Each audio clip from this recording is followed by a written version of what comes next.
नमस्कार, मैं हूं दीपक चौरसिया। राहुल गांधी कांग्रेस की सियासी जमीन तैयार करने के लिए दिन रात एक किए हुए हैं।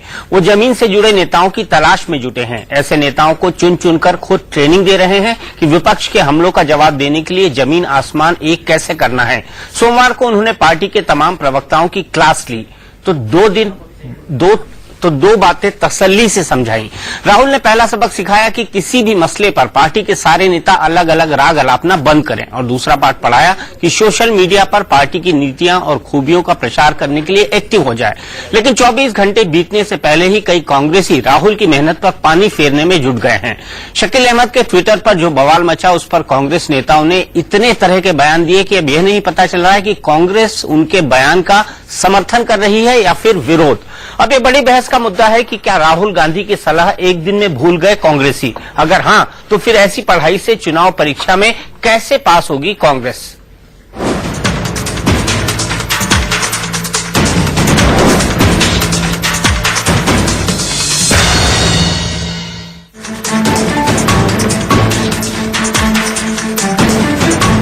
ये कांग्रेस प्रवक्ताओं की पाठशाला का पहला दिन था।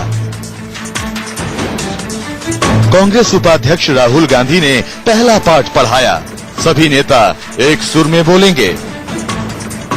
थ्योरी राहुल सर ने पढ़ा दिया था और प्रैक्टिकल का मौका मुहैया करा दिया कांग्रेस महासचिव शकील अहमद ने। ट्विटर पर शकील अहमद का ये बयान सियासी बवाल मचा चुका था कि इंडियन मुजाहिदीन 2002 के गुजरात दंगों के बाद पैदा हुआ। ऐसा एनआईए ने अपनी चार्जशीट में कहा है। अब भी आरएसएस और बीजेपी अपनी सांप्रदायिक राजनीति से परहेज नहीं करेंगे। अब राहुल सर शायद ये समझाना भूल गए कि पार्टी की राय और निजी राय के बीच फर्क कैसे किया जाए। लिहाजा जब बीजेपी ने शकील अहमद के ट्वीट पर हल्ला बोला तो कांग्रेस के प्रवक्ता अपने अपने हिसाब से राग अलापने लगे। अगर शकील अहमद जी ने कुछ बयान दिया है, सोच समझ के दिया होगा, इसलिए बयान देना और वापस लेना ये उनका प्रकरण है, मेरा प्रकरण नहीं है। आप शकील अहमद जी से बात करिए ना। अगर शकील अहमद जी ट्वीट कर रहे हैं तो उनसे आप पूछिए ना। मैंने जब पढ़ाई नहीं उनका ट्वीट तो मैं क्या बोल दूं? उन्होंने कहा था कि गोधरा के बाद एक आईएम बना। मैं आपकी बात नहीं मानूंगा ना, मैं उनकी ट्वीट पढ़ लूंगा तो मैं आपको बताऊं। अब राहुल सर के शागिर्द भला करते भी तो क्या। पार्टी महासचिव दिग्विजय सिंह ने आदत जो बिगाड़ रखी है, आए दिन कभी ट्विटर पर तो कभी कैमरे पर दिग्विजय सिंह क्या क्या ज्ञान उड़ेलते रहते हैं। कुछ बानगी हम ही दिखाई देते हैं। संघ के कई प्रकरण मेरे पास हैं जहां संघ के लोगों को बम बनाने का प्रशिक्षण दिया गया, प्रमाणित है। सारे तथ्यों को जानने के बाद मैं आज भी उस बयान पर कायम हूं जो मैंने बाटला हाउस एनकाउंटर के 2-3 दिन बाद दिया था। मैं अपना बयान वापस नहीं लूंगा। दिग्विजय के बयानों से किनारा करने के लिए पार्टी के बाकी नेता एक ही बात रटे हुए हैं कि ये उनकी निजी राय है। खैर, अब आते हैं राहुल सर के दूसरे सबक पर। खुद जमीन पर गांव गलियों में जाकर कलावती से लेकर छेदी पासी के घर तक का हाल तो राहुल गांधी खुद ही जान लेते हैं। अब जमाना कोलावेरी डी का है। जनरेशन नेक्स्ट से जनसंपर्क सोशल मीडिया पर ही हो सकता है। इसीलिए राहुल सर ने प्रवक्ताओं को ट्विटर और फेसबुक की महिमा समझाई। बाकायदा जवाहर भवन में राहुल सर ने साइबर खिड़की भी खुलवा दी कि जिन नेताओं के पास ट्विटर और फेसबुक अकाउंट नहीं है वो खाता खुलवाएं और फटाफट अपनी बात जनता तक पहुंचाने के लिए एक्टिव हो जाएं। ये हमारे जो वरिष्ठ नेता दिल्ली में वक्तव्य देते हैं, अपनी रिलीजेस देते हैं, अपने जो विचार रखते हैं, उसे हम जनता तक अपने अपने प्रदेश में उसको ज्यादा से ज्यादा कैसे बढ़ाया जाए, पहुंचाया जाए, इसके लिए हमें जानकारी दी जा रही है। एक हेल्प डेस्क भी करा गया है और खिड़की करके एक पोर्टल लॉन्च कर रहे हैं जिसमें कि हम अपनी अपनी प्रोफाइल क्रिएट कर सकते हैं और अपने विचार रख सकते हैं। राहुल सर प्रवक्ताओं की क्लास लेकर अमेठी चले गए और जैसा कि देश की पाठशालाओं में होता है वही हुआ। मास्टर जी बाहर तो विद्यार्थियों ने राहुल जी की पाठशाला को मस्ती की पाठशाला बना दिया। सर आप लोग लेट हैं? नहीं, टाइम पे है। 9:30 बजे से है ना। हाँ नहीं, ट्रैफिक में ट्रैफिक की वजह से सर थोड़ा आज लेट है आप लोग? नहीं, समय पे है। 2 मिनट में पहुंच रहे हैं। लेट है? आप लेट हैं? लेट नहीं है, वो पेपर देने गया था, आएगा 8:30 बजे यहाँ। सही गया है, पेपर देने गया था। राहुल जी आज नहीं है जी। तो आप लोग लेट आ रहे हैं। नहीं ऐसा नहीं है क्योंकि दिल्ली में ट्रैफिक व्यवस्था भी रहती है और हम लोग दूर दूर से रुके हुए हैं, तो उससे कोई फर्क नहीं पड़ता। न टोन टनाटन न ही टाइम का ख्याल। बीजेपी भला कांग्रेस की चुटकी लेने में ऐसा गोल्डन चांस कैसे चूकती। राहुल जी की पाठशाला लगी थी, लेकिन राहुल जी की पाठशाला में बैठे हुए जो नेता थे उनको राहुल जी की बात 2.5 अक्षर भी समझ में नहीं आई। अब बड़ा सवाल ये है कि जब राहुल गांधी का सबक कांग्रेस नेताओं को एक दिन भी याद नहीं रह पाया, तो फिर इस पाठशाला से निकले सियासी शागिर्दों के दम पर चुनावी इम्तिहान कैसे पास करेगी कांग्रेस। इससे भी बड़ा सवाल ये कि क्या ऑनलाइन और सोशल साइट्स के जरिए हिंदुस्तान में जनमत तैयार करने का आइडिया वाकई वाजिब है, या फिर ये समझ पर ही एक बड़ा सवाल है। Mithilesh Kumar Singh, Delhi, India news. राहुल गांधी की पाठशाला तो लगी, सभी लोगों ने खूब पढ़ाई भी की, लेकिन क्या नतीजा अच्छा निकलेगा? क्योंकि चुनाव में नतीजा कैसा निकलता है उस पर ही मालूम पड़ेगा कि मास्टर जी यानी हमारे राहुल गांधी की क्लास कैसी रही। लेकिन अगर इस कहानी को छोड़ दिया जाए या अगर इस 2 दिन की ट्रेनिंग को छोड़ दिया जाए, उसके अलावा भी क्या कांग्रेस के नेता राहुल गांधी की बातों को संजीदगी से ले रहे हैं? जैसे उन्होंने एक बात जोर देकर कही थी कि जो लोग कहें वो पार्टी लाइन कहें, ये उनका पहला सबक था। दूसरा सबक ये था कि एक आवाज में बात करें। लेकिन आखिर क्या हुआ कि 2 प्रवक्ताओं को कल जब ये सब चल रहा था उसके दौरान और आज जब ये पूरी क्लासेस चल रही थी उसके दौरान 2 लोगों के मुंह से, कांग्रेस के 2 वरिष्ठ नेता, एक महासचिव शकील अहमद और दूसरे महासचिव दिग्विजय सिंह, दोनों के मुंह से अलग अलग बातें सुनाई देती है। वहीं गृह मंत्रालय कहता है कि उनकी नजर में इंडियन मुजाहिदीन एक आतंकवादी और प्रतिबंधित संगठन है। इन्हीं तमाम मुद्दों पर बात करने के लिए और सोशल मीडिया का क्या इंपैक्ट होगा इलेक्शंस के ऊपर, हमारे साथ बात करने के लिए सबसे पहले मैं आपको मिलवाऊंगा यशवंत देशमुख से। यशवंत देशमुख देश के जाने माने चुनावी विशेषज्ञ हैं और साथ ही साथ मीडिया के विश्लेषक भी। राजीव रंजन जी जनता दल यूनाइटेड के नेता हैं, प्रवक्ता हैं, मेरे साथ जुड़े हैं। शिल्पी अरोड़ा जी कांग्रेस की प्रवक्ताओं की सूची में हैं और उन्होंने भी ये 2 दिन की वर्कशॉप जो राहुल गांधी और एआईसीसी ने कराई थी उसको अटेंड किया है। हमारे साथ थोड़ी ही देर में रामेश्वर चौरसिया जुड़ेंगे, भारतीय जनता पार्टी के राष्ट्रीय सचिव। लेकिन शिल्पी जी, क्या होता है कि राहुल जी कहते कुछ है और लोग करते कुछ? शकील अहमद ने क्या लिख दिया ट्विटर पर, उसके बाद दिग्विजय सिंह कह रहे हैं कि आडवाणी जी की यात्रा के बाद से आतंकवाद बढ़ गया, पार्टी उनके बयानों से किनारा कर लेती है। देखिए, राहुल जी ने जो ये प्रवक्ताओं के लिए जो वर्कशॉप रखी थी, जो पैनलिस्ट और इसके डिस्कशन के लिए, उसका पर्पस था कि कांग्रेस में अपने अंदर कम्युनिकेशन बढ़ाना, कि जो भी हैं सब लोग एक लाइन पे बोले। जनता के साथ कम्युनिकेशन बढ़ाना नहीं, जनता के साथ कम्युनिकेशन। और जो प्रदेश के प्रवक्ता हैं, जैसा कि आपको पता ही है 5 प्रवक्ता हर प्रदेश से उन्होंने भाग लिया, तो जिससे कि केंद्र में और राज्य में जो पीसीसीज हैं उनमें कोऑर्डिनेशन बढ़े, रिसर्च मटेरियल अपलोड किया जाए, सूचना का आदान प्रदान हो, जनता को के थ्रू जनता के पास डिजिटल मीडिया के माध्यम से ज्यादा कैसा पहुंचा जा सकता है उसकी बात करी। और राहुल जी हमारे वरिष्ठ नेता हैं, हमारे उपाध्यक्ष हैं, उन्होंने हम सबको मार्गदर्शन दिया और हमें बताया कि हमें कैसे करना है। इसके अलावा मनीष तिवारी जी ने, आनंद शर्मा जी ने, चिदम्बरम जी ने हम लोगों को फूड सिक्योरिटी बिल के बारे में, देश की वित्त व्यवस्था के बारे में, और आज भी काफी लीडर्स ने हमें बताया इस बारे में कि हमें मीडिया में क्या डूज एंड डोंट्स हैं और हमें किन बातों का ध्यान रखना है। तो हमारे लिए एक अच्छा सेशन था सीखने के लिए, और मुझे लगता है कि कांग्रेस में एक पहली बार एक बहुत अच्छी शुरुआत हुई है कि इस तरीके के एक ऐसे मंच पर पूरे देश के लोगों को बुलाकर बिठाया गया और सूचना का और आपस में एक दूसरे के जानकारियों का आदान प्रदान हुआ। नहीं, मैं तो बिल्कुल कह नहीं रहा हूँ गलत बात हुई, बहुत अच्छी बात हुई। मीडिया से बातचीत तो होनी चाहिए और खासकर हिंदी मीडिया से तो और ज्यादा होनी चाहिए, जो राहुल जी नहीं करते हैं। उस मुद्दे पर मैं बाद में आऊंगा क्योंकि वो हिंदी के पत्रकारों से मिलते ही नहीं है, वो मैं बाद में बात करूंगा, यशवंत से भी उस पर बात करूंगा। लेकिन मेरा पहला सवाल, राहुल जी ने सबसे बड़ी बात जो कही थी वो ये थी कि पूरी पार्टी एक स्वर में बोले, लेकिन यहाँ पार्टी एक स्वर में बोल रही है और सरकार दूसरे स्वर में, और वो भी आतंकवाद जैसे मुद्दे पर। देखिए, उन्होंने जो बयान दिया उनके पास जरूर कुछ तथ्य होंगे और इस सवाल का जवाब मुझे लगता है वो खुद ही इस पे दे सकते हैं। और पार्टी का स्टैंड जो है वो बिल्कुल क्लियर है। हमारे जितने भी राष्ट्रीय प्रवक्ता हैं उन्होंने इसमें स्टैंड क्लैरिफाई कर दिया है, और जो लेकिन राहुल जी ने रिकॉर्ड तो के कहा हिसाब था से भी था वो गवर्नमेंट भी उन्होंने पार्टी को एक लाइन में बोलना चाहिए। वो दोनों इतने वरिष्ठ नेता उन्होंने हैं, वो एक कहा लाइन में कि क्यों नहीं बोल कश्मीर रहे से हैं? लेकर कन्याकुमारी तक एक ही आवाज आनी चाहिए, पार्टी लाइन पे हमें बात करनी चाहिए। लेकिन उनकी ये बात जो दिल्ली में वक्तव्य influence में जो नहीं जो सुनी गई। ट्विटर पे उन्होंने कमेंट दिया, मुझे ये नहीं समझ में आ रहा है सोशल मीडिया और चुनाव के बीच में एक स्वर की जो बात हो रही है, क्यों नहीं ऐसा किया जाता कि प्राइम मिनिस्टर का एक ट्विटर अकाउंट और राहुल जी का एक ट्विटर अकाउंट, जो लोग ट्विटर को यूज करते हैं वो बहुत अच्छे से जानते हैं कि उसमें एक छोटी सी फैसिलिटी होती है, इसको कहा जाता है रीट्वीट।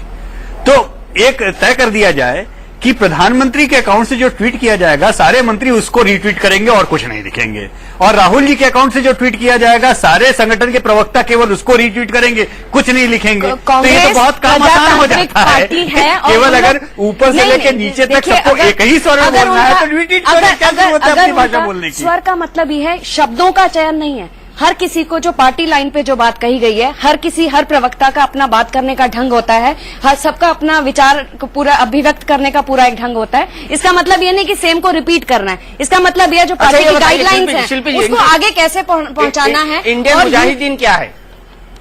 आतंकवादी संगठन है। लेकिन शकील अहमद ये नहीं कह रहे ना, ये तो दो प्रवक्ता दो बात बोल रहे हैं। वो तो कह रहे हैं कि गुजरात दंगों के कारण उपजा हुआ एक संगठन है। उनके पास जरूर कोई डाटा इस तरीके का होगा, और सब जानते हैं ISI उनको समझ। इस विषय पर हमारे अब मैं किसकी बात करूं? महासचिव जी जो हैं वो आएंगे, आप उन्हें बुलाइए पैनल पे। शकील अहमद कांग्रेस के प्रवक्ता हैं। अब जी मैं हैं, शिल्पी जी। अरोड़ा प्रवक्ता की बात मानूं या शकील अहमद? उत्तराखंड की प्रवक्ता हूं। आप उत्तराखंड की जी, प्रवक्ता है, जी, लेकिन जी। राहुल जी ने कहा कि जी। सभी प्रवक्ताओं को एक एक लाइन ही- में बोलना बिल्कुल, चाहिए। बिल्कुल मैं तो मैं ये जानना चाहता हूं कि आप तो उसको आतंकवादी संगठन कह रही हैं, लेकिन शकील अहमद ऐसा नहीं मानते, नहीं, और हमारी होम दिग्विजय सिंह भी मिनिस्ट्री भी ऐसा कह नहीं रही है। मानते। अगर उनके पास कुछ डाटा है, जरूर उन्होंने कुछ ना कुछ रिसर्च करके बोला होगा, जो हमारे पास नहीं है वो डाटा। आप उनसे बुलाइए, उनसे पूछिए कि किस वजह से कहा है। वो तो NIA की चार्जशीट का हवाला दे रहे हैं। हाँ, तो डेफिनेटली तो आप उनको बुलाइए पैनल डिस्कशन पर, आप उनसे बात करिए। आ उनके नहीं पास रहे ना, जरूर- दिक्कत यही है ना, वो आ नहीं रहे हैं। नहीं, वो ट्वीट कर करके अपनी बातें कह रहे हैं, नहीं, क्योंकि तो उनको उनके राहुल जी पास- का ये मैसेज याद हो उन्होंने- गया है कि मीडिया के सामने मत नहीं, बोलो, ट्वीट करके बोलो। उन्होंने जो कहा है उनके पास जरूर उसकी सपोर्टिंग डाटा होगा,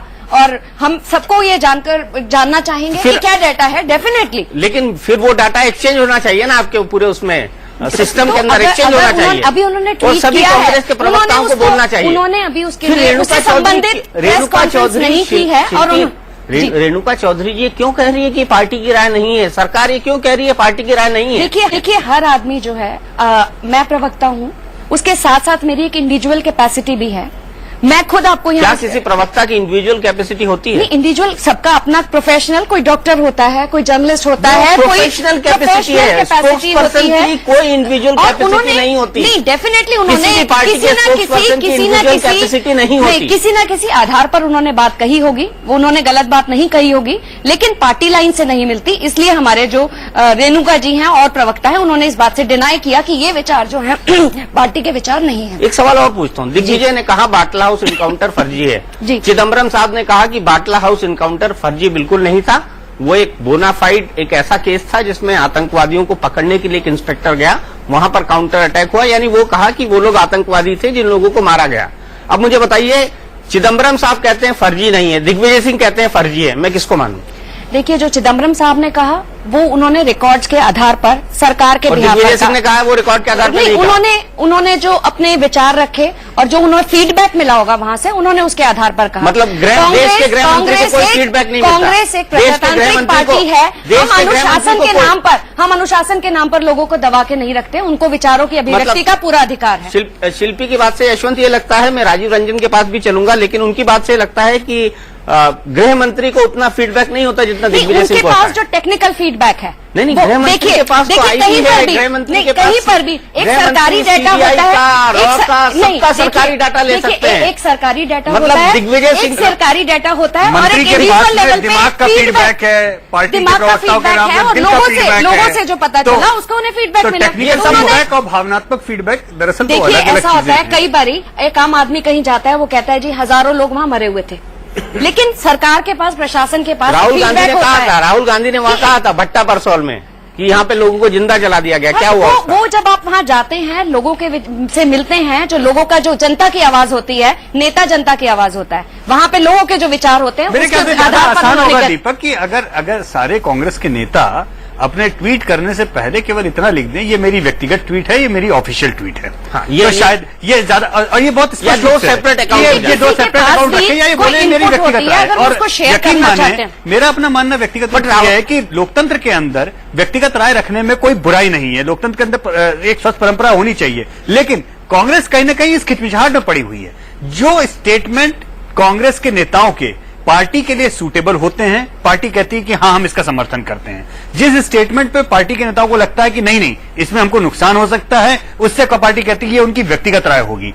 जिस स्टेटमेंट पे पार्टी को एम्बिग्युइटी सूट करती है कि बाटला हाउस पे गृह मंत्री कुछ बोले, दिग्विजय सिंह जी कुछ बोले, तो उसमें पार्टी जानबूझ के ऐसा लगता है कि दो अलग अलग स्वतंत्र राय और अलग अलग तरीके की बात बोलती है ताकि वोटर्स भ्रमित हो सके। और सबके अपने अपने व्यक्तिगत विचार और पार्टी की विचारधारा होती है, और उसमें कई बार कॉन्ट्राडिक्शन हो सकता है जो बहुत लॉजिकल है। मतलब राहुल गांधी फर्जी एनकाउंटर ये कोई व्यक्तिगत राय नहीं हो सकती।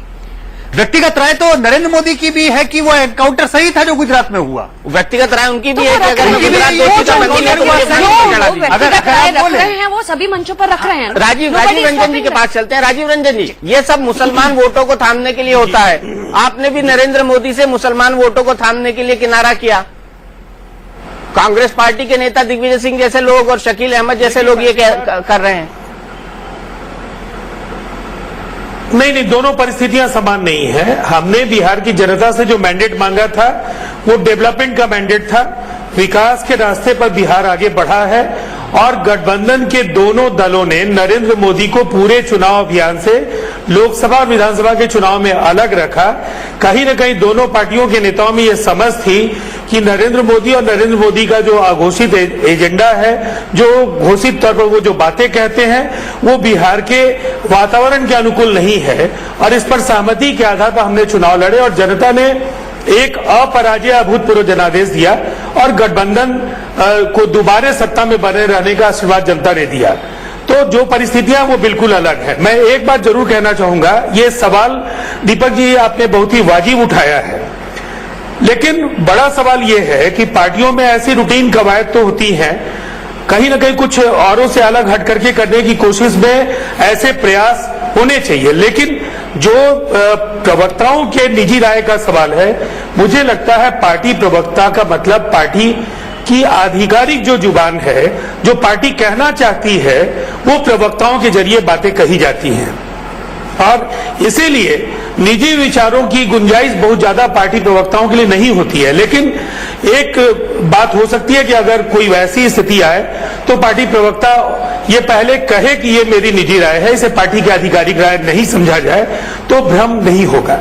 अभी जो बातें उठ करके आई हैं, आतंकवाद से लेकर के जो वैश्विक परिस्थितियां हैं, देश के अंदर के जो हालात हैं, इन सवालों पर चिंतन और रणनीतिक तैयारी के लिए ऐसे प्रशिक्षण की जरूरत हर पार्टी को होनी चाहिए।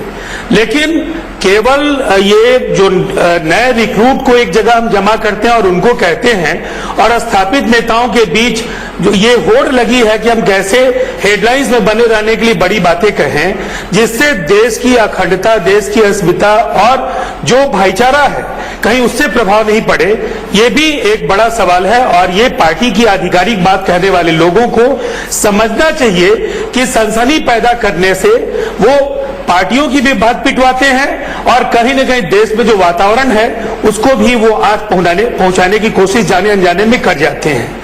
तो एक लक्ष्मण रेखा तो निश्चित तौर पर सार्वजनिक जीवन में ऐसे होनी चाहिए। प्रवक्ताओं के लिए निश्चित तौर पर ये एक बड़ी जरूरत है कि वो एक दायरे का सम्मान करें और उसके बाहर जाकर के स्वतंत्र विचारों के नाम पर कुछ बातें ऐसा नहीं कह दे जिससे पार्टी का नुकसान हो। शिल्पी, इतनी बड़ी नसीहत, एक 125 साल पुरानी, 125 साल यशवंत, बिल्कुल ऑलमोस्ट उससे 125 साल पुरानी कांग्रेस के लिए एक ऐसी पार्टी से जो मुश्किल 1 दशक पुरानी है, सीख मिल गई आपको, नसीहत दे दी राजीव रंजन जी ने। देखिए, अब उनका एक प्रादेशिक पार्टी है ज्यादा वो बिहार की राजनीति कर रहे हैं। हमें पूरा देश संभालना है, इसीलिए वर्कशॉप ऑर्गेनाइज करी गई थी जिससे कि मटेरियल और चीजें सभी चीजों को प्रोवाइड कर सके। इसके साथ साथ राहुल जी की एक नसीहत पे तो आपने बात करी, उन्होंने ये भी नसीहत दी थी कि हमें अपना स्तर नहीं गिराना है, हमने ईमानदारी से करना है और हमें किसी भी तरीके की इन्फ्लुएंस गिराने की तो बात कर रहा हूँ शिल्पी जी, कहीं भी उन्होंने कहा है कोई लाल महल बासमती चावल बेचने वाली कंपनी तो नहीं है, वो एक प्रतिबंधित आतंकवादी संगठन है। जी बहुत वरिष्ठ नेता है, मैं उनपे किसी तरीके उन्होंने जरूर कुछ पूछ के किसी न किसी नहीं वो तो सिर्फ सपोर्टेड डॉक्यूमेंट की वजह से उन्होंने उसके आधार पर एक ट्वीट किया और उसके बाद ना मीडिया बाइट है आपके पास, ना उनके पास में कोई उन्होंने पीसी करी हुई है उस एक पर्टिकुलर ट्वीट को लेकर ना वो राहुल गांधी जी डेफिनेटली आप उनसे, क्योंकि इसका जवाब जो बात उन्होंने कही है मुझे नहीं लगता कि कोई भी प्रवक्ता इस बात का जवाब दे सकता है, क्योंकि उन्होंने ट्वीट किया, उनके पास जरूर कोई ना कोई सपोर्टिंग डाटा होगा, किसी वजह से उन्होंने किया होगा और डेफिनेटली इसका जवाब वो खुद ही दे सकते हैं। लेकिन हम लोगों को कहा गया है कि हमें पूरी ईमानदारी से और अपनी बातें रखनी है। यूपीए 1 और यूपीए 2 की अचीवमेंट्स हमने जनता तक पहुंचानी है। राइट टू फूड जो हो रहा है, भोजन का अधिकार जो हो रहा है, उस पे हम लोगों को बताया गया, हमें डेटाबेस दिया गया, हमें बताया गया right to information, right to education, जो कांग्रेस ने वादे किए थे आम लोगों के लिए, पूरे देश के लिए, उन वादों को पूरा करने के लिए कांग्रेस ने ये भी वादा किया था 2009 के चुनाव में कि 100 दिन के अंदर महंगाई कम हो जाएगी, हुई क्या? देखिए उसके लिए अंतर्राष्ट्रीय वजह है, उसका हम सबको पता है और उसके लिए कदम लिए जा रहे हैं, उसके लिए कदम लिए जा रहे हैं, उस महंगाई को कंट्रोल करने के लिए कदम लिए जा रहे हैं। डेफिनेटली एफडीआई भी उसका अंग है, एफडीआई भी उसका अंग है, गोल्ड इम्पोर्ट भी उसका अंग है, तो उसके लिए पूरा करा जा रहा है कंट्रोल। दीपक, कहीं न कहीं एक जो हम जिस मौलिक बहस पे आज हैं उसमें एक बहुत बड़ी बात यह है कि पार्टी का प्रवक्ता, जैसा कि अभी हमारे जनता दल यूनाइटेड के प्रवक्ता ने बात बोली, राजीव जी ने बात बोली, ये आइडियोलॉजिकली कन्विक्शन कब होता है? आप किसी चीज पे पार्टी की मौलिक लाइन से या तो कन्विक्शन रखते हैं या आप नहीं रखते। अगर कांग्रेस के अंदर पार्टी की मौलिक लाइन ये है कि इंडियन मुजाहिदीन ये आतंकवादी संगठन है तो है, इसमें ग्रे एरिया की कोई गुंजाइश नहीं है, व्यक्तिगत किसी भी ऐसे आंकड़ों की कोई गुंजाइश नहीं है, व्यक्तिगत किसी फैक्ट फाइंडिंग मिशन की गुंजाइश नहीं है। और अगर गुंजाइश है और आपके पास में आंकड़े और आपकी जानकारी है तो पहले आपको पार्टी के अंदर नेताओं के बीच में उस मंच पे ये बात रखनी है ताकि पार्टी की ओरिजिनल लाइन चेंज हो अगर आपको अपनी बात करनी है। और अगर आप ऐसा नहीं कर रहे हैं तो इसका मतलब पार्टी की बेसिक मौलिक लाइन पे आपका कन्विक्शन नहीं है।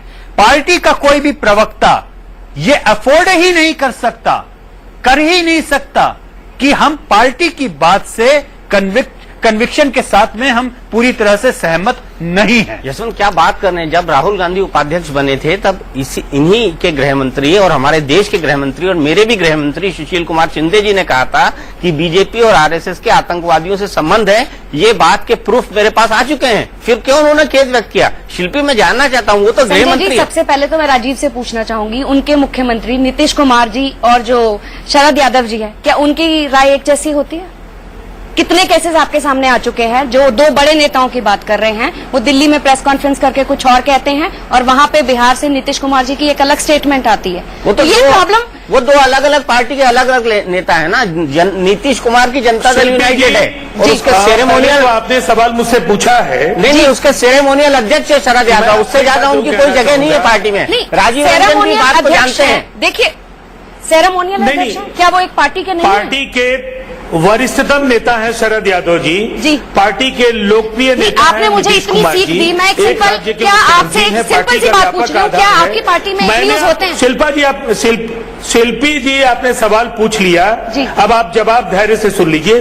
30 सेकंड आपको लगेंगे मेरे जवाब में। जी, मैंने पार्टी प्रवक्ताओं की बात कही है जो आधिकारिक तौर पर जिनके प्रशिक्षण के लिए आप दिल्ली बुलाई गई हैं।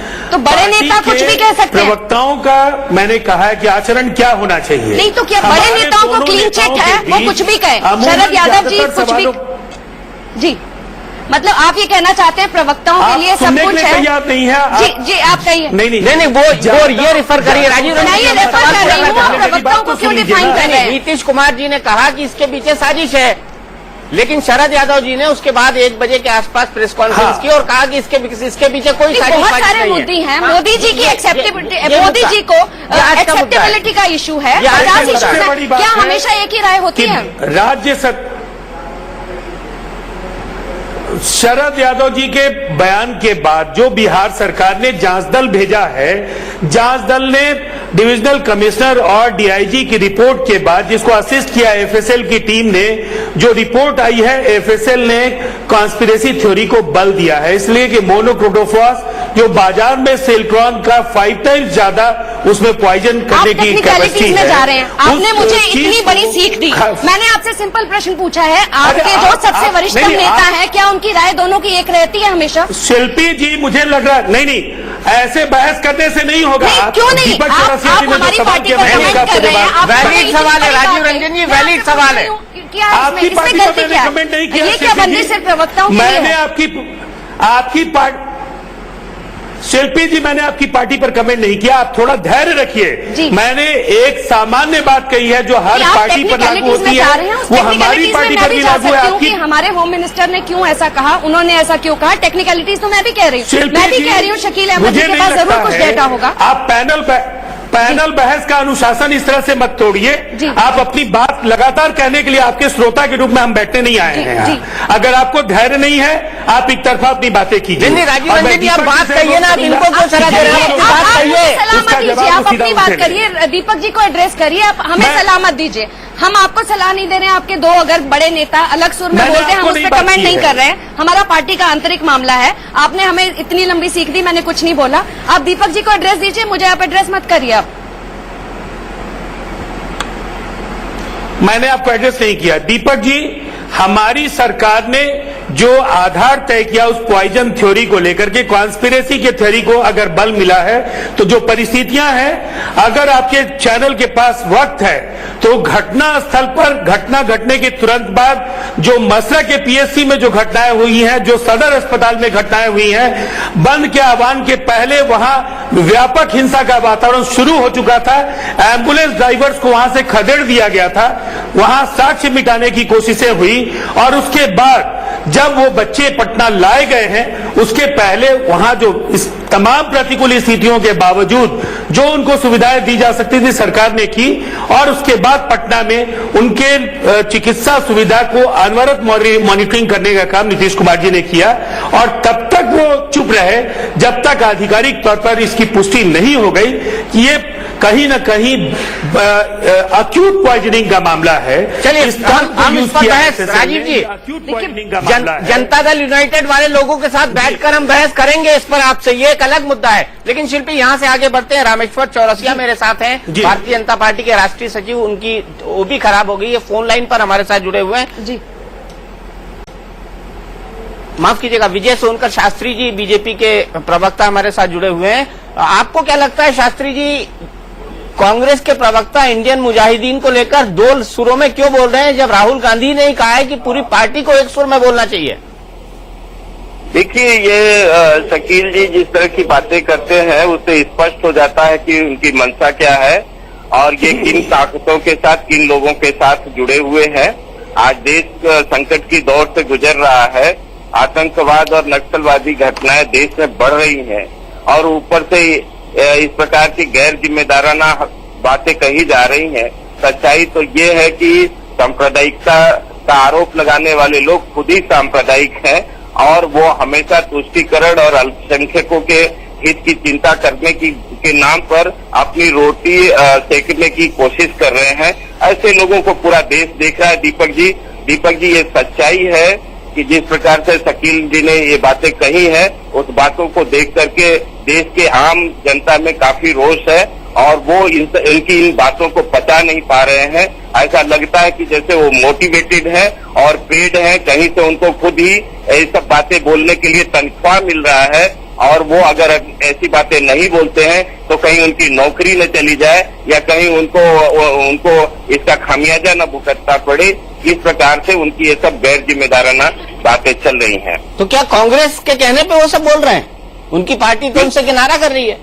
नहीं, ये गलत बात है। कांग्रेस का हमेशा दुभाषिया स्वरूप आप सामने आता है। वो कहते कुछ है, करते कुछ है। दिग्विजय जी कुछ भी बोलते हैं, शकील कुछ भी बोलते हैं, उनके अन्य प्रवक्ता लोग ऐसे ही बोलते रहते हैं, और बाद में जब इनको समझ में आता है तो इनके जिम्मेदार लोग उससे अपने को किनारा काटते हुए नजर आते हैं। पर सच्चाई तो ये है कि ये लोग, ये सारा चीजें जो भी कांग्रेस पार्टी में बोला जा रहा है या जनता के सामने उनका प्रदर्शन हो रहा है, ये सारी की सारी चीजों के पीछे कांग्रेस एक योजनाबद्ध रूप से काम कर रही है। कांग्रेस अपने मेन मुद्दों से भटकाना चाहती है, भ्रष्टाचार और तमाम जो घोटाले हैं। एक सवाल है, आज आपकी पार्टी के बड़े वरिष्ठ नेता हैं शत्रुघ्न सिन्हा जी, उन्होंने कुछ बड़े ही अच्छे बयान दिए हैं, तो क्या आप मेरा केवल एक सवाल, यहाँ पर शकील जी की बात हो रही है, नहीं बात पार्टी प्रवक्ताओं की भी हो रही है, पार्टी नेताओं की भी हो रही है, पार्टी नेताओं की भी हो रही है। हमारा तो केवल एक छोटा सा सवाल ये था कि क्या आप शत्रुघ्न सिन्हा जी की जो बातें हैं उनसे सहमत हैं या नहीं है, हाँ या ना, बस केवल मैं ये जानना चाहता हूँ। देखिए, शत्रुघ्न जी ने अपनी निजी विचार कहे हैं, और यह भारतीय जनता पार्टी ऐसी पार्टी जहां इस प्रकार की बात करने के लिए छूट है। पर जहां तक शत्रुघ्न जी की बात है, वो सब बातों आडवाणी जी योग्य और बड़े बुजुर्ग हैं। हम सब लोग उनके नेतृत्व में काम किए हैं और भारतीय जनता पार्टी यहाँ तक का सफर तय की है।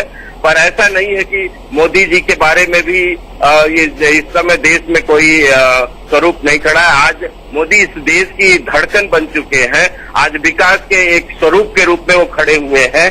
और इतना ही नहीं, मोदी जी के बारे में तो यह स्पष्ट दिखाई दे रहा है कि वो एक चुस्त दुरुस्त शासक है, और उनमें केवल देश में ही, उनके बारे में केवल देश में ही नहीं बल्कि संसार में भी उनकी चर्चा चल रही है।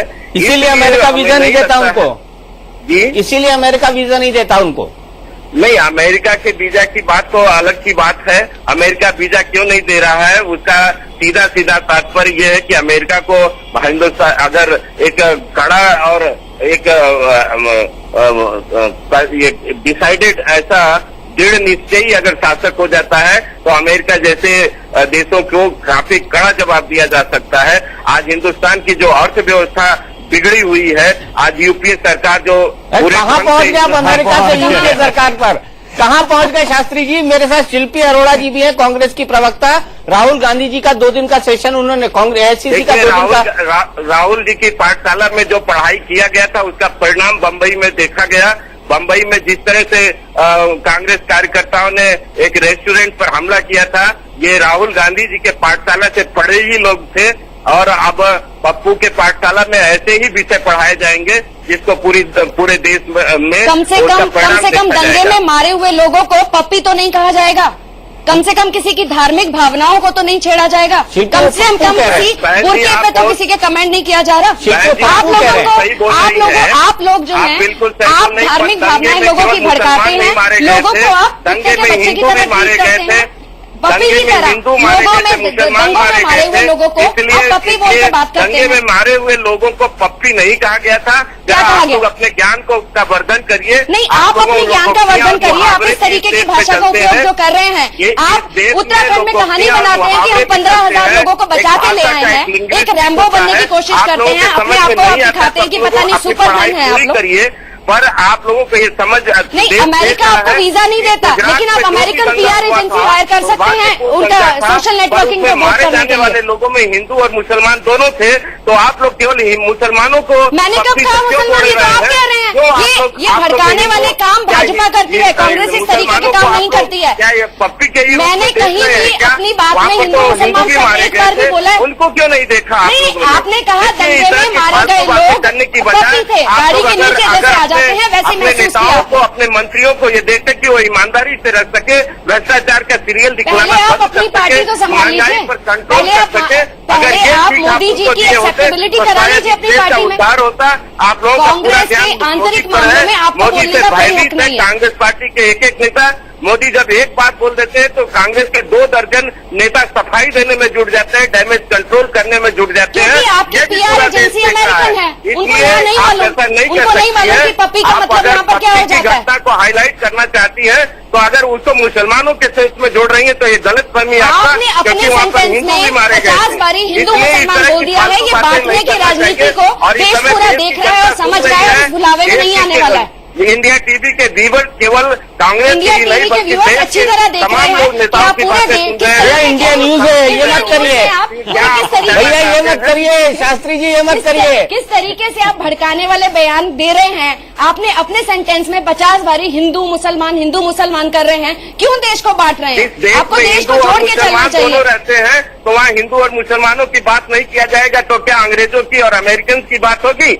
ऐसी हम बात सब गलत बातें भारतीय नहीं हैं, करनी हमें चाहिए। ये सिखाया गया है। देश हम में इंडियन हैं कि सबसे आप पहले। अगर हम हिंदू तुष्टिकरण की मुसलमानों बात को करते बांटने हो, वाली बात आप नहीं करते मुसलमानों की हैं। बात आप धर्म करते की हो, राजनीति इस कर रहे देश में हैं। आप हिंदुओं देश को बात बांटने की करने वाले कोशिश को कर आप रहे हैं सांप्रदायिक और कैसे कोई इस कर सकते बुलावे हो? में नहीं आने ये सब वाला। बातें गलत है, ऐसे बातों का अच्छा, इन दोनों कोई प्रवक्ताओं से महत्व नहीं दीपक होना मेरा एक चाहिए। सवाल है, मैं दोनों से अलग अलग पूछना चाहूंगा। शास्त्री जी, आपने बोला कि ये सिन्हा जी की अपनी व्यक्तिगत राय है, तो क्या आप मानते हैं कि नेताओं को अपनी व्यक्तिगत राय रखने का अधिकार है? इसमें कोई बुराई नहीं है? देखिए, ये राजनीति है, समूह का चिंतन की बात होती है और इसका मिनिमम अर्थ ही है समूह का चिंतन करना। परंतु जहां व्यक्तिगत चिंतन की बातें आ जाती हैं तो वो अपने आप ही राजनीतिक सिद्धांत से बाहर हो जाती हैं। और जहां तक हर एक नेता की बात है तो हिंदुस्तान में तो बोलने की आजादी है, इसलिए इसको असंवैधानिक भी नहीं कहा जा सकता है। लेकिन ऐसे में अगर शकील जी ने अपनी व्यक्तिगत राय रखी तो इसमें बुराई क्या है शास्त्री जी? नहीं, इसमें हम इसको बुराई की दृष्टि से भी नहीं देख रहे हैं। ये तो आप लोग उस पर बुराई और भलाई का चर्चा कर रहे हैं। हमारे यहाँ तो मतलब शकील अहमद ने जो कहा इसमें कुछ भी बुरा नहीं है। मतलब शकील अहमद ने जो कहा इसमें कुछ भी बुरा नहीं है शास्त्री जी। जी, शकील अहमद ने जो कहा इसमें कुछ भी बुरा नहीं है। इसमें बहुत बुरा है क्योंकि यहाँ आप ही तो कह रहे हैं अभी इसमें कुछ भी बुरा नहीं है, व्यक्तिगत चिंतन है। इस देश में अपराध की बात करने वाले को बुरा नहीं कहेंगे चौरसिया जी, तो किसको बुरा कहेंगे? अपराधियों का संरक्षण देने वाले को बुरा नहीं कहेंगे तो किसको बुरा कहेंगे चौरसिया जी? आप कम से कम हिंदुस्तान के इस परिदृश्य को तो आप समझते हैं। आपसे बेटर और अनुभवी कौन हो सकता है? आपने पूरे देश का आपने तो पूरे देश भर में बहुत सारे ऐसे उतार चढ़ाव को देखा है। दीपक, आपने दोनों वर्जन सुन ली। अब कांग्रेस की प्रवक्ता से मेरा एक सवाल है। अभी उन्होंने बहुत उत्तेजित अवस्था में ये बात बोली कि मेरी पार्टी के आंतरिक मामलों में आपको कमेंट करने की जरूरत नहीं है। क्या ये बात आप ये नहीं मान सकती कि कहीं न कहीं आपकी पार्टी के महासचिव और प्रवक्ता भी जिन विवादास्पद बयानों में अभी कोर्ट तक पहुंचाए गए हैं वो दरअसल केवल और केवल दूसरी पार्टी के अंदरूनी मामलों में टांग अड़ाने के अलावा कुछ नहीं? अंदरूनी मामलों में टांग अड़ाना नहीं, उसको एक कदम आगे बढ़ाता हूँ। एक कदम आगे बढ़ाने का एक कदम आगे बढ़ाता हूँ। वो अपोजिशन पार्टी बीजेपी और आरएसएस पर आतंक से जुड़े होने का सीधे सीधे आरोप लगा रहे हैं। गृह मंत्री होते हुए और ये कह रहे हैं कि मेरे पास सबूत है। वो अगर ये सबूत है तो दिखाइए। और इतना नहीं, मुस्लिम आतंकवादियों का वो गिनती करना चाहते हैं कि वो क्या है, कैसे हैं, उनके साथ क्या होगा, उनका रिव्यू करना चाहते हैं। देखिए, आंतरिक मामलों से मेरा मतलब था कि आप पहले अपनी पार्टी में मोदी जी को लेकर तो सहमति बना लीजिए। कांग्रेस में हमारे उपाध्यक्ष हम लोगों को क्या सिखा रहे हैं? हमें क्या सिखा रहे हैं? हम लोगों को क्या ट्रेनिंग दे रहे हैं? ये पार्टी का आंतरिक मामला है। अगर कोई पार्टी इस तरीके की चीजों में इन्वॉल्व होती है, इस तरीके की टेररिज्म प्रमोशनल एक्टिविटी में इन्वॉल्व होती है, तो उस पर कमेंट करने का हक है। लेकिन इस बात बयान से पलटे क्यों वो? इस बात बयान से पलटे क्यों वो? हमारे फिर वरिष्ठ सुशील नेता कुमार शिंदे बयान से पलटे क्यों? हमारे उनको सबूत रखने थे ना देश के सामने। हम लोगों को क्या गृह मंत्री थे, गृह मंत्री सबूतों का भंडार था। ये सवाल सबूतों का भंडार था उनके पास। सबूतों का भंडार था उनके पास। सवाल गृह मंत्री राहुल की लाश कोसी हो रही थी। जेलों में बंद मुस्लिम आतंकवादियों की रिपोर्ट मांगी है। मुस्लिम आतंकवादी जो जेलों में बंद है केवल उनके बारे में रिपोर्ट लेकिन मैं अपने न्यूज चैनल की तरफ से साफ कर दूं शास्त्री जी, आतंकवाद का कोई मजहब नहीं होता। आतंकवाद का कोई मजहब नहीं होता। इसलिए हम इसको हिंदू आतंकवादी और मुसलमान आतंकवादी ना कहें तो बेहतर होगा। हमारा मजहब बाद में है, धर्म बाद में है, प्रांत भी बाद में है। सबसे पहले नाम दे दिया है। राजीव रंजन जी कुछ कहना चाहते हैं। ये कहते हैं आपके पुराने सहयोगी कुछ कहना चाह रहे हैं। शास्त्री जी सुन लेते हैं उनको। राजीव रंजन जी। देखिए, अभी शास्त्री जी को मैंने सुना भारतीय जनता पार्टी तो पूरी तरह से एक बैंक्रप्सी के कगार पर है और जिस तरह की बातें कह करके वो देश में एक सामुदायिक भूमिका का अकाउंट बनाना चाहते हैं, ये देश तैयार नहीं है ऐसी बातों को सुनने के लिए। दुर्दशा हो रही सुनिए ना, पहले मेरी बात सुन लीजिए, आपकी बात हमने सुनी है। विजय सोनकर शास्त्री जी, मैंने आपकी बात सुनी है, मेरी बात भी सुन लीजिए। इन लोगों को सबसे पहली बात यह है कि अरे जहर खिलाने वाले लोग कानून के सलाखों के पीछे होंगे। बच्चों की मौत पर सियासत मत कीजिए। और मैं आपको एक बात जरूर कहना चाहूंगा, जो काम आपने गुजरात में किया है, पूरे देश में आपका चेहरा बदरंग हो गया नरेंद्र मोदी के चेहरे के साथ अपने आप को आइडेंटिफाई करने के लिए। आप भिक्षाटन करने की स्थिति अगर आपकी पार्टी के पास आ गई है कि आप अमेरिकी भाई एक एक करके मुझे पता है आपकी दोस्ती टूट गई है 17 साल पुरानी। पूरे देश को विजय सोनकर शास्त्री जी, आपने आज अपमानित करने का काम किया। अमेरिकी धरती पर वीजा की मांग करना कि हमारे नरेंद्र मोदी को अमेरिकी यात्रा पर आने का अनुमति मिले, हम धरती पर आ सके, ये राष्ट्र का अपमान है। भाषण सुनने के लिए टिकट लगते हैं, जो परिस्थितियां विजय सोनकर शास्त्री जी, आप अमेरिका की बात करते हैं, विजय सोनकर शास्त्री जी, जो देश की स्थितियां हैं, आपने भ्रष्टाचार और महंगाई के सवाल पर आज देश की जनता को निराश किया है। नरेंद्र मोदी के चेहरे के जरिए इस लड़ाई को लड़ने के पहले आपकी पार्टी हार गई और आप चुकी बड़ी पार्टी हैं, इसलिए गठबंधन या लड़ाई शुरू होने के पहले हार चुका है। देश की जनता आपसे जरूर पूछना चाहेगी, एक एक करके भैया, एक एक करके प्लीज। एक वातावरण था कांग्रेस के खिलाफ, आज देश में चर्चा और होनी उसके चाहिए कि कांग्रेस पार्टी के बावजूद उस वातावरण को भुनाने की बड़ी समस्या है। नरेंद्र मोदी जी का टिकट लेके लोग सुनना चाहते हैं भाषण, और इनके साथ नहीं सुनना चाहते थे। अब आप ये बताइए, मध्य प्रदेश में भी नहीं सुनना चाह रहे, वहाँ पर भी जरूरत नहीं है। उन्होंने किसी पोस्टर में कहीं भी अपने उसमें मोदी जी का नहीं लगाया, क्योंकि उनका सांप्रदायिक चेहरा पूरे देश के सामने आ रहा है। उनकी खुद की पार्टी उनको एक्सेप्ट नहीं कर रही है और पता नहीं क्यों प्रमोट करने में लगे। वक्त भी आप लोगों को थोड़ा सा तो झिझक होना चाहिए। तुष्टीकरण की बात आप करते हो, मुसलमानों के वोट के लिए धर्मनिरपेक्षता की बात करते हैं, तुष्टीकरण की बात नहीं करते। किसी भी देश की पहचान एक तरफा अपनी बात मत डालने की कोशिश कीजिए, जनता की बात सुनने के तैयार नहीं है।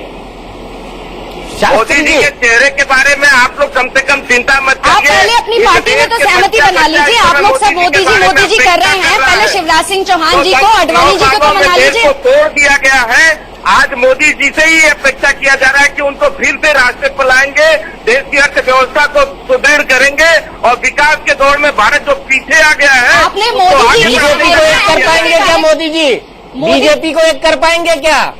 शत्रुघ्न सिन्हा को अपने पक्ष में कर पाएंगे क्या? बिल्कुल एक है, इसको करने की जरूरत नहीं है।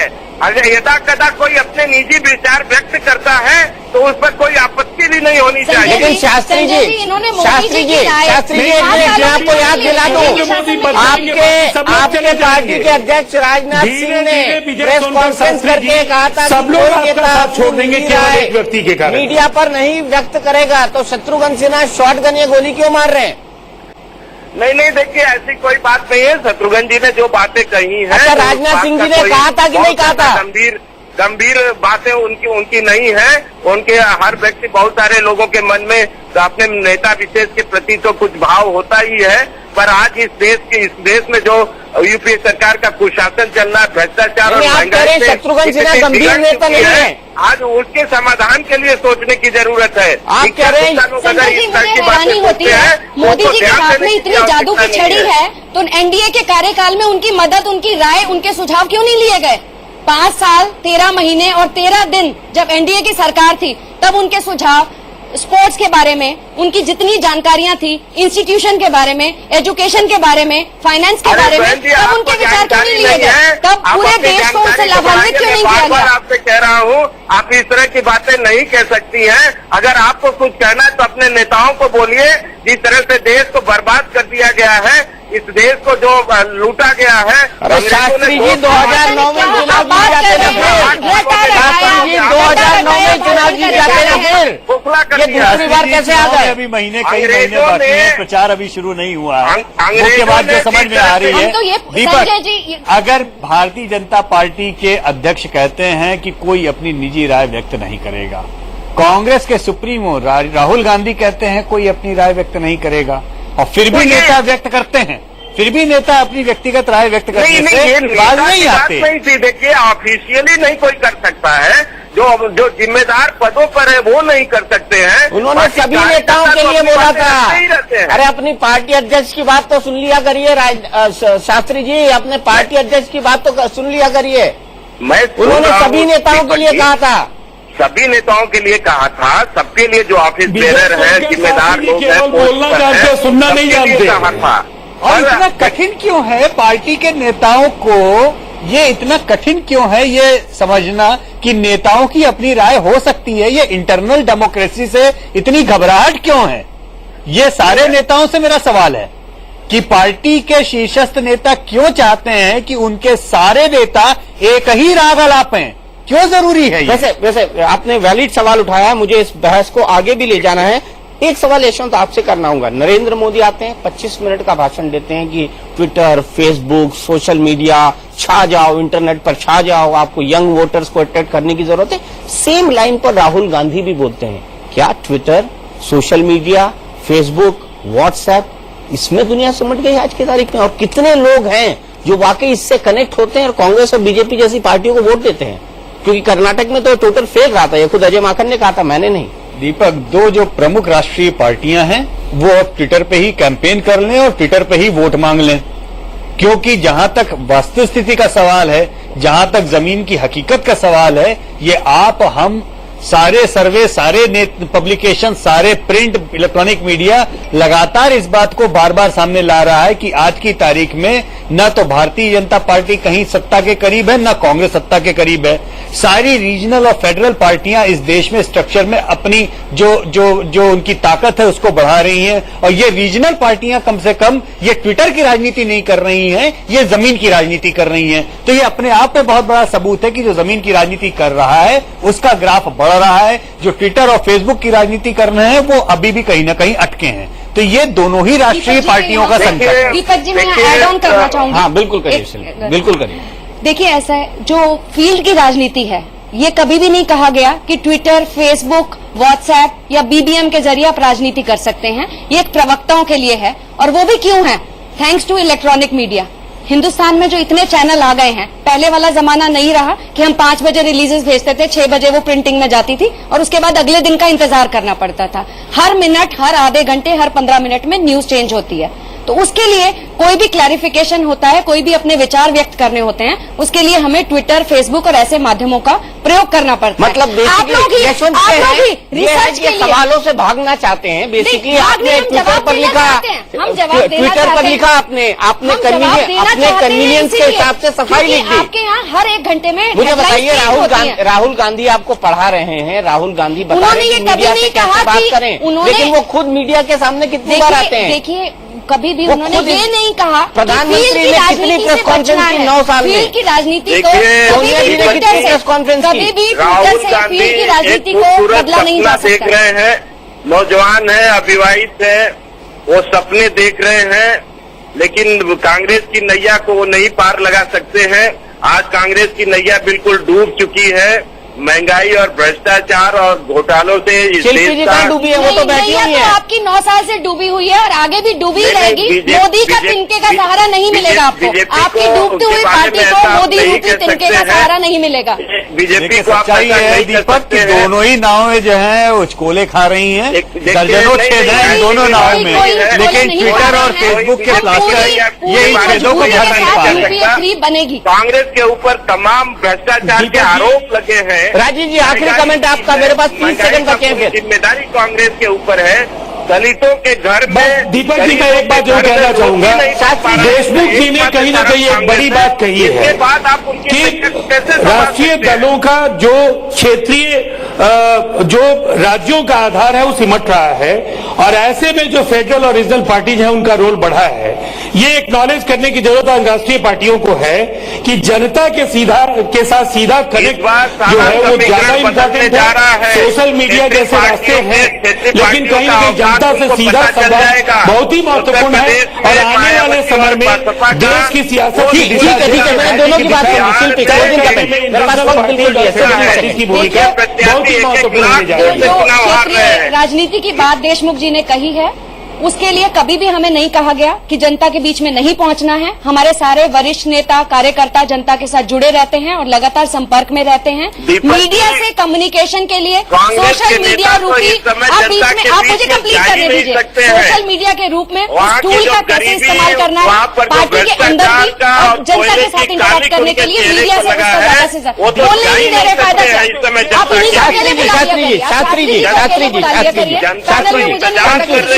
आप चौखट पर आए और वो आप बोलते रहिए, इनको अकेले बुलाया करिए, किसी और की जरूरत नहीं है। बहुत मुश्किल है इतने सारे प्रवक्ताओं को एक साथ संभालना, बहुत बहुत सच्चाई है। पूरा बोलने का मौका दे रहे हैं, इसका मतलब ये नहीं वो किसी और को बोलने का मौका ही नहीं देंगे।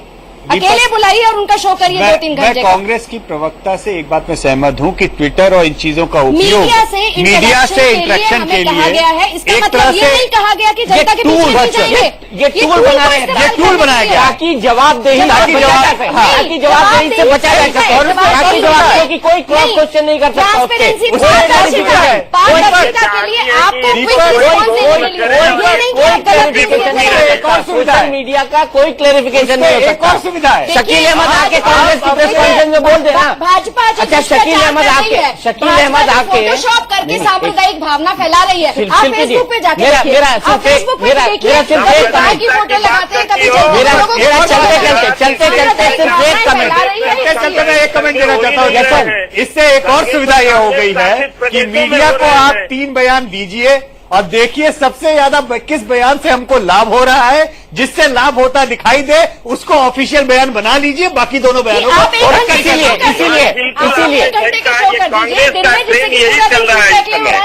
नहीं बिल्कुल शिल्पी जी, मैं तो दिन भर शो करने को राजी हूँ अगर कांग्रेस से एक आदमी उपलब्ध हो मेरे साथ, कांग्रेस से एक आदमी उपलब्ध हो मेरे साथ और बीजेपी से हो, मैं दिन भर शो करने को राजी हूँ।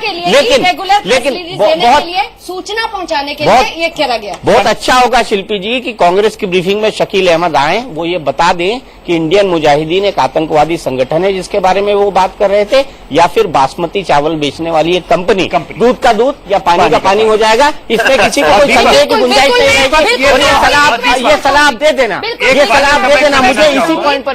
दीपक, ये 2014 के चुनाव की सुगबुगाहट है, 2024 के चुनाव की नहीं। आज की तारीख में सोशल मीडिया पे, ट्विटर पे अगर आप वोट मांगेंगे तो आपको वोट ट्विटर पे ही मिलेंगे। चलिए ट्विटर पे भी वोट डालने लगे, इलेक्शन कमीशन से हम ये भी अपील कर देंगे दोनों बड़ी पार्टियों की तरफ से, क्योंकि ट्विटर, फेसबुक और सोशल मीडिया की बड़ी वकालत हो रही है। रिसर्च करनी बंद कर दें, हम भी सोशल मीडिया बंद कर देंगे। जिस दिन मीडिया गूगल करके किसी भी सब्जेक्ट पे रिसर्च करनी बंद कर देगा, हम भी सोशल मीडिया अकाउंट उसी दिन बंद कर देंगे। मेरे फेसबुक अकाउंट पे 10,000 लाइक हैं, 5,000 रिक्वेस्ट पेंडिंग है, उसी दिन अकाउंट बंद कर दूंगी जिस दिन हमारे क्षेत्र के युवाओं में विजिट करना बंद कर देंगे। चलिए शिल्पी, मैं यहीं पे रोकता हूँ। लेकिन बहुत अच्छी बात है कि हम टेक्नोलॉजी का उपयोग कर रहे हैं, लेकिन टेक्नोलॉजी का उपयोग हो, सदुपयोग हो, दुरुपयोग ना हो, सवालों से बचने की कोशिश ना हो, जिसका डर हम इस सोशल मीडिया का शूट एंड रन के मैसेज के बारे में लगातार आपको बार बार बता रहे हैं। इंडिया बंद कर दीजिए ना, अपने आप ट्वीट्स आने बंद हो जाएंगे। बिल्कुल नेता बिल्कुल बंद कर देंगे। आप ट्वीट के ऊपर पूरी न्यूज चला रहे हैं, एक दिन शायद ट्विटर बंद कर दीजिए। एक दिन शायद ऐसा भी होगा जब नेताओं को हकीकत मालूम पड़ेगी 2014 के चुनाव के बाद ट्विटर और मीडिया की लाइक्स और डिसलाइक्स क्या होती है और कितनी फर्जी होती है वो। लेकिन फिलहाल मुझे रुकना पड़ेगा एक ब्रेक के लिए, हम वैसे ही टाइम एक्सीड कर गए हैं। इंडिया न्यूज पर खबरों का सिलसिला लगातार जारी है।